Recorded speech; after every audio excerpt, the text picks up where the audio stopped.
Next வந்து plant whole இந்த வருஷன் பார்க்கலாம். இதுக்கு வந்து ஃபஸ்ட்டு வந்து நம்ம பாயிண்ட் கிரியேட் பண்ணணும். யூஸ்ஃபுல்லாக எங்கே நமக்கு தேவையோ அந்த இடத்துல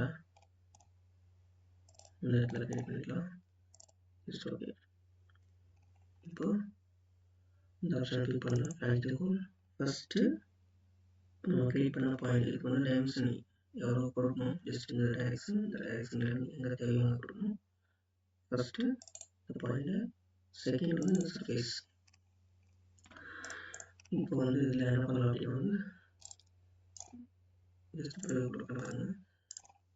வித் கோன் ஸ்டெப்பில் வந்து கிரியேட் ஆகும். வித்தவுட் கோன்னா ஜஸ்ட் வித்தவுட் கோன் இல்லாமல் வந்து கிரியேட் ஆகும். ஸோ இந்த மாதிரி வந்து நம்ம பிளான்ட் ஹோல் கிரியேட் பண்ண முடியும். நெக்ஸ்ட் பார்த்தோம் அப்படின்னா வந்து மேஜர் டயமீட்டர். ஜஸ்ட் மேலே இருக்கக்கூடிய டயமீட்டர் கொடுத்தோம் மேஜர், மைனர்னா கீழே இருக்கக்கூடிய டயமீட்டர் வந்து கொடுப்போம்.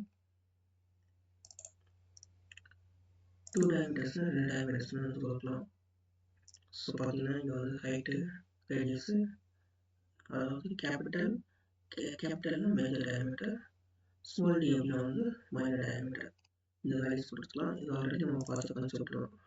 டைமென்ஷன் வந்து நம்ம கொடுக்கக்கூடிய கோல் வந்து இந்த அப்பர் சர்ஃபேஸ் டாப் மோஸ்ட்ல வந்து கீழே இந்த லோயர் சர்ஃபேஸ் வரைக்கும் கிரியேட் ஆகணும் இந்த ஆப்ஷன். இந்த மேலே அப்பர்லேருந்து இந்த சர்ஃபேஸோட மேலே வரைக்கும் கிரியேட் ஆகணும் இந்த ஆப்ஷன் கொடுத்துக்கலாம். ஸோ பார்த்தீங்கன்னா தெரியும், ஜஸ்ட் ஆரோ போட்டிருக்காங்க. இந்த டாப் சர்ஃபேஸ்ல இருந்து கீழே இருக்கக்கூடிய மோஸ்ட் டாப் சர்ஃபேஸ், இந்த மேலே டாப் சர்ஃபேஸ்ல இருந்து நம்ம கிரியேட் பண்ணி இருக்கக்கூடிய இந்த வாலோட டாப் சர்ஃபேஸ். ஸோ அப்புறம் ஜஸ்ட் ஓகே.